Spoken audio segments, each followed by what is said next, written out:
golo chung mar biro loso chike mabiro miyo gi thuolo mar bedo kod teko kendo tiyo kod omenda mar siro somo kaachiel kod arita mondis ni NG-CDF.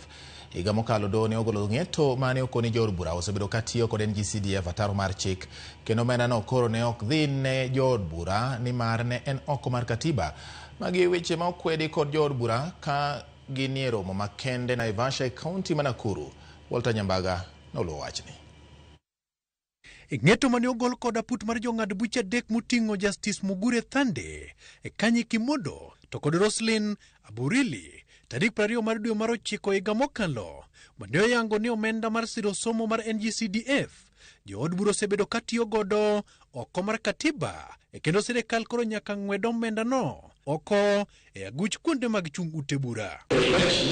Mana kaka Nyagweno yango kama itoyo ne opea, jood bura go wuok mager kod ng'eto mar doho kendo gikoni gibiro loso chik mageto dino fuok mademi omenda mar NG-CDF no gweth oklo to kod Samuel Chepkonga ma ainap koi e okinde mochwalo ng'ure wi ng'eto mar doho e lo od bura.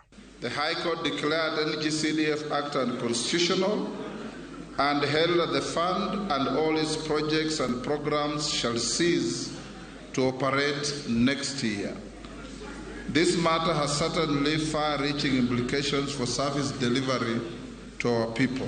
As the matter unfolds in the Court of Appeal, we must prepare to engage constructively and explore alternative solutions to ensure that the development at the constituency levels do not stall. This morning, the team has been before the Court of Appeal and they have made some positive developments in the matter.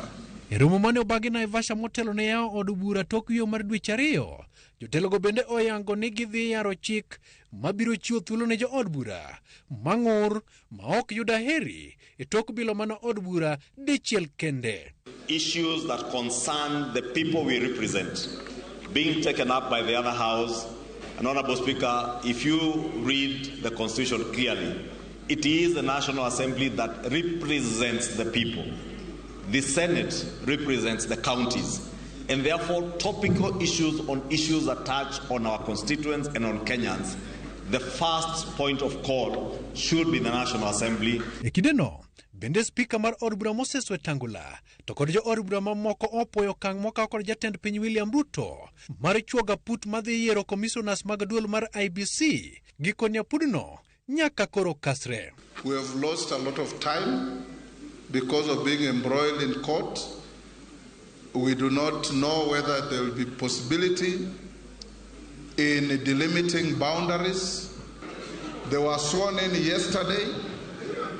As PSC, we are going to provide them with the secretarial services and we want them to get on to work urgently so that we get IEBC in place. E bura ma Naivasha no, bende jo od bura obile wach mane oweyo ka Kenya pod opare kinde mane rowere mag Gen Z ne ochodo kanyiroe kendo muomo nyake od bura gino magiwacho ni oliro itgi. Honorable members, in the third session, the House faced a number of challenges, including that almost brought our work as legislators to a standstill. For example, the issue of public participation was a major basis of litigation. Walter Nyambaga, Ramogi TV. Kowere kod mago nyagora Ramogi wayudo ni